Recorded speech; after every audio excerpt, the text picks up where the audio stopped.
और ये सीट है बनमनखी की सीट। ये पूर्णिया में है और फिलहाल यहाँ बीजेपी का कब्जा है। लेकिन पूर्णिया की इस सीट की खासियत क्या रही है, इस सीट का मिजाज क्या रहा है? रंजन जी, बनमनखी को अगर आप स्कैन करते हैं तो स्कैनर में क्या नजर आता है, किस तरह नजर आती है बनमनखी और इसका मिजाज? या अगर पिछले कुछ चुनावों से इनफैक्ट अगर 2000 से देखें तो यहाँ पर सिर्फ कमल का फूल कमल का फूल कमल का फूल ही दिखता है। तो बीजेपी का जो है मजबूत दुर्ग है, किला है, गढ़ है, जो कह लीजिए, वो बनमनखी की सीट दिखती है। बनमनखी एससी आरक्षित सीट है, अनुसूचित जाति आरक्षित सीट है और यहाँ पर जो पहला चुनाव हुआ था वो 1962 में हुआ था। अगर बनमनखी के चुनावी इतिहास को देखें तो इसे हम दो कालखंड में बांटकर देख सकते हैं। जो पहला कालखंड है वो 1962 से 1985 के बीच का है, जब कांग्रेस का पूरी तरह से दबदबा था। जो 7 चुनाव उसमें हुए, उसमें 6 चुनाव कांग्रेस पार्टी ने जीते और एक बार सिर्फ 1977 में जनता लहर में यह सीट जनता पार्टी को गई। इसके बाद अगर आप 1990 से देखें और जो 2020 तक जितने भी चुनाव हुए हैं, 8 चुनाव हुए हैं, वहां पर आपको बीजेपी ही दिखती है, क्योंकि इन 8 चुनावों में 7 बार बीजेपी इस सीट को निकालने में कामयाब हुई है। सिर्फ 1995 में जनता दल जो है इस सीट को जीतने में सफल हुआ था।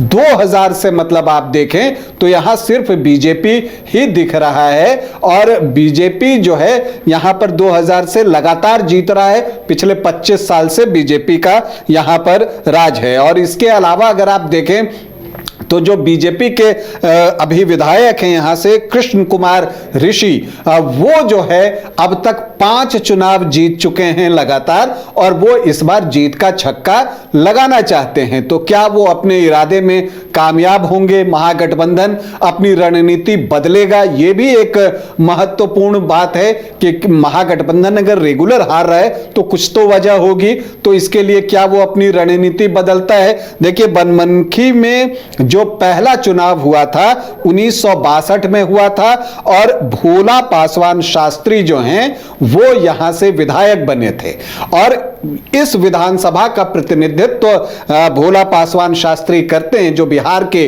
पूर्व मुख्यमंत्री हैं। और अगर आप देखें तो अनुसूचित जाति से आने वाले बिहार के वो पहले मुख्यमंत्री हैं। पहले दलित मुख्यमंत्री की अगर हम बात करें तो भोला पासवान शास्त्री हैं। उन्होंने बनमनखी विधानसभा का प्रतिनिधित्व 1962 में किया और इस विधानसभा क्षेत्र के पहले विधायक बने। ये इस विधानसभा क्षेत्र के लिए भी गौरव की बात है। बिल्कुल उनका जीवन ईमानदारी पूर्वक बीता और बहुत ही सिद्धांतों के साथ उन्होंने राजनीति की। 3 बार वो मुख्यमंत्री बने, लेकिन आज भी अगर आप देखें तो उनका परिवार जो है वो साधारण जिंदगी ही जीता हुआ आपको दिखेगा। 3 बार जो वो मुख्यमंत्री बने, 1968 में एक बार 100 दिन के लिए, एक बार फिर जून में 1969 से जुलाई 1969 तक 13 दिन के लिए और तीसरी बार 7 महीने के लिए 1971 से जनवरी 1972 तक जो है वो बने थे। और 1973 में जो भोला पासवान शास्त्री हैं वो इंदिरा गांधी की सरकार में कैबिनेट मिनिस्टर भी बने थे। तो ये हो गई इस विधानसभा की बात। कुल 15 चुनाव बनमनखी में हुए हैं 1962 में पहला चुनाव होने के बाद, जिसमें बीजेपी ने सर्वाधिक बार यहां से सफलता अर्जित की है। 7 बार यह सीट बीजेपी ने जीती है। तो कांग्रेस को 6 अवसरों पर कामयाबी मिली है। जनता दल और जनता पार्टी एक-एक अवसरों पर चुनाव जीतने में सफल रहा है। अगर हम व्यक्तिगत बात करें कि किसने सबसे ज्यादा बार बनमनखी की सीट जीती है तो कृष्ण कुमार ऋषिदेव 5 बार जो है वो यहां से चुनाव जीतने में सफल हुए हैं। तो रसिक लाल ऋषिदेव जो है वो 3 बार यहां पर चुनाव जीते हैं। अब अगर हम यहां के आखिरी 3 चुनाव की बात करें 2010 से, तो यहां पर भी आपको वो तीनों बार बीजेपी ही दिखेगा। पहली बार कृष्ण कुमार ऋषिदेव जो कि 2005 में दोनों चुनाव जीत चुके थे, उनके सामने आरजेडी से धर्मलाल ऋषि थे, निर्दलीय श्यामदेव श्यामदेव पासवान थे। कांग्रेस ने शालिग्राम ऋषिदेव को चुनावी मैदान में उतारा था और जेएमएम से भी प्रत्याशी था, तो जेएमएम भी यहां से चुनाव लड़ रहा था। तो यहां पर कृष्ण कुमार जो ऋषि हैं उनको 44,890 मतलब कि 53.71% वोट जो है आए, और जब आप 50% का आंकड़ा क्रॉस कर लेते हैं तो जीत आपकी सुनिश्चित हो जाती है। यही हुआ 44,890 वोटों से यहां पर कृष्ण कुमार ऋषि जीतते हैं। दूसरे स्थान पर आरजेडी और निर्दलीय श्यामदेव पासवान तीसरे, कांग्रेस यहां पांचवें स्थान पर चौथे स्थान पर चली गई थी और जेएमएम 8वां स्थान मिला था। 1997 वोट झारखंड मुक्ति मोर्चा को मिले थे। फिर 2015 में हम आते हैं, उस समय जेडीयू जो है एनडीए से निकलकर आरजेडी वाले महागठबंधन में चला गया था, कांग्रेस भी वहां पर साथ में था। तो उस वक्त जो है उसका असर चुनाव पर पड़ा। फाइट जो एक तरफा होती है यहां पर, वो फाइट क्लोज हो गई और 59,053 वोट मतलब 35.82% वोट जो है वो कृष्ण कुमार ऋषि को आया। अब देखिए 2010 में 53.71% था और अब 35.82%। तो अगर आप देखें तो लगभग 18% वोट कम हुए, लेकिन सामने जो है सोना पासवान थे, संजीव कुमार पासवान आरजेडी से उम्मीदवार, उनको जो है 58,345 वोट आए।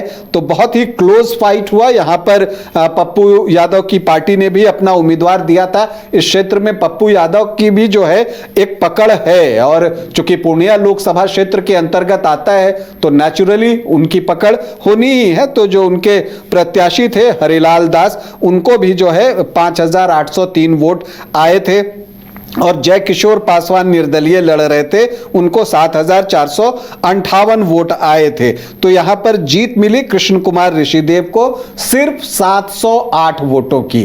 तो जब जेडीयू निकल गया था तो बीजेपी को एक परेशानी हुई, क्लोज फाइट हुई, और अगर जाप लोकतांत्रिक का कैंडिडेट नहीं होता तो हो सकता है कि परिणाम बदल भी सकता था। लेकिन फिर 2020 में चीजें बदल गई, जेडीयू वापस से एनडीए फोल्डर में आ गया था, तो तुरंत ही कृष्ण कुमार ऋषिदेव का मत प्रतिशत एक बार फिर 50% को क्रॉस कर जाता है, 51.7%। तो ये चुनावी समीकरण से बेहतर आप इसको चुनावी गणित कह सकती हैं, अंक गणित है ये। जेडीयू जैसे ही जुड़ता है पूरा का पूरा वोट जो है वो ट्रांसफर होता है बीजेपी की तरफ, और यहां पर 93,594 वोट कृष्ण कुमार ऋषि को आए। इस बार आरजेडी ने उपेंद्र शर्मा को उतारा था चुनावी मैदान में, उनको 65,851 वोट आए, 36.4%, और संजीव कुमार पासवान जाप लोकतांत्रिक के टिकट पर चुनाव लड़ रहे थे, मतलब सोना पासवान, उनको 2% वोट ही आए। तो यहां पर कृष्ण कुमार ऋषि जो हैं एक बार फिर से 27,743 वोट से जीतते हैं।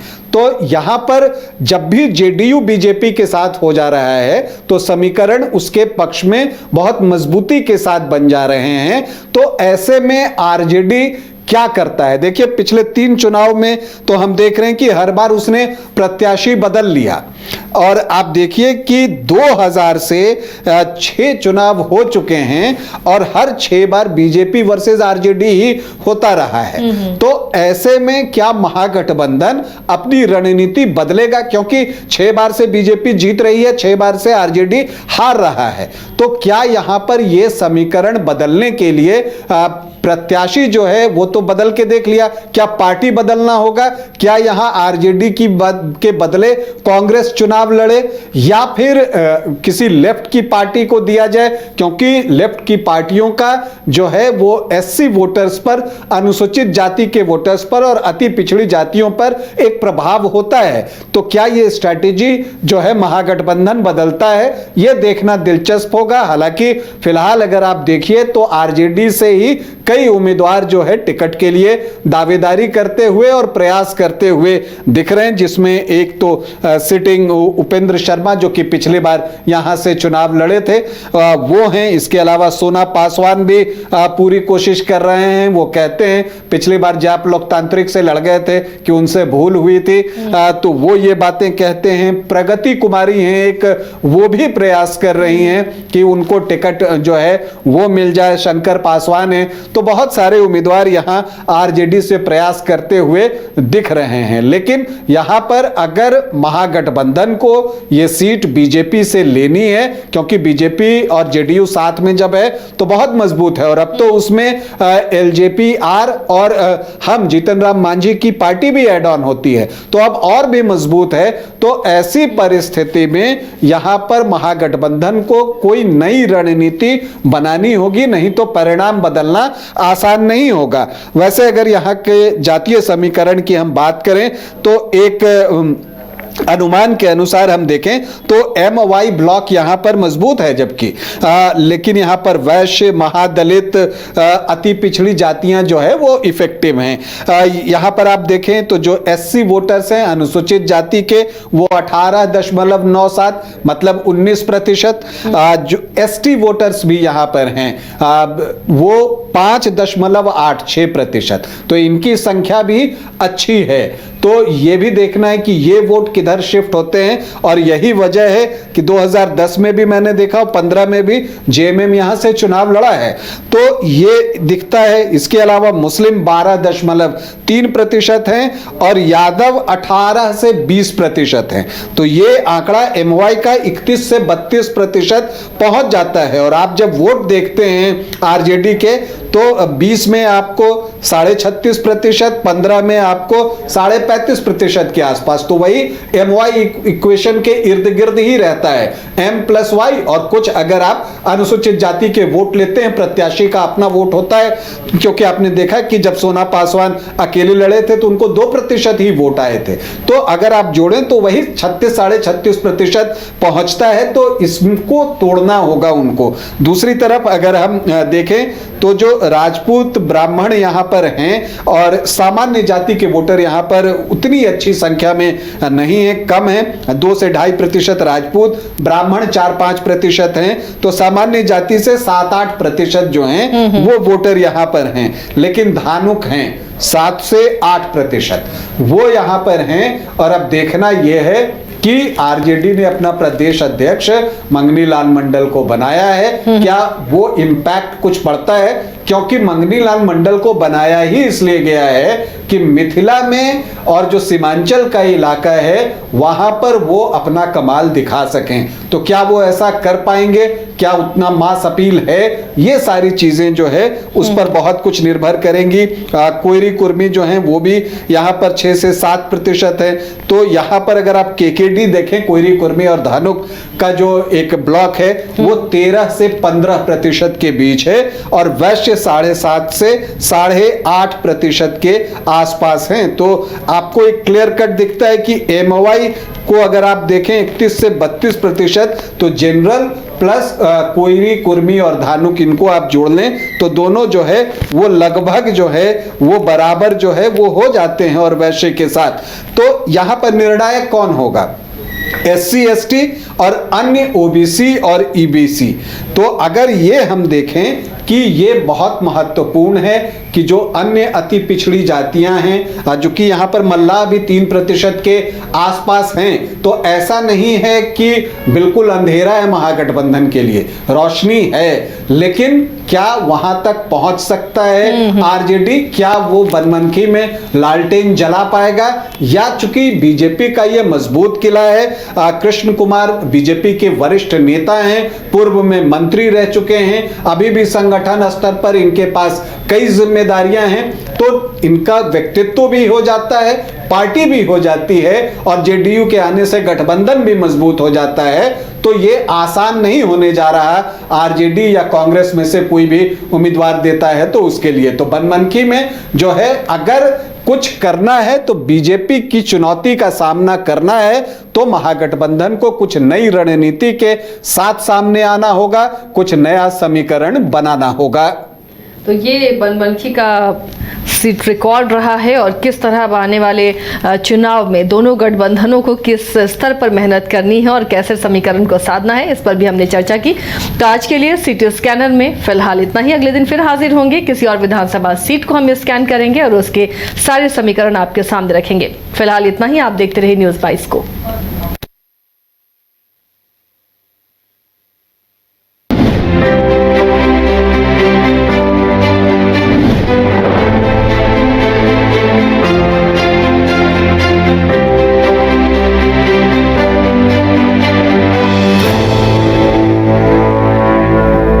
Rainbow river water park unlimited fun. Rainbow की तरह यहाँ है रंग बिरंगे वाटर राइड्स जो करेंगे आपको रोमांचित। 30 feet thrilling family pool slide, cyclone tube slide, multilane slide, dark house slide करें एंजॉय। मल्टी प्ले स्टेशन में परिवार और दोस्तों के साथ करें मस्ती। ऑक्टोपस रेन डांस में एक्साइटमेंट का लीजिए सुपर डोज। बच्चों के लिए tots play area, Mickey Mouse jumping, wave pool. तो देर किस बात की, अनलिमिटेड फन के लिए है ना रेनबो रिवर वाटर पार्क।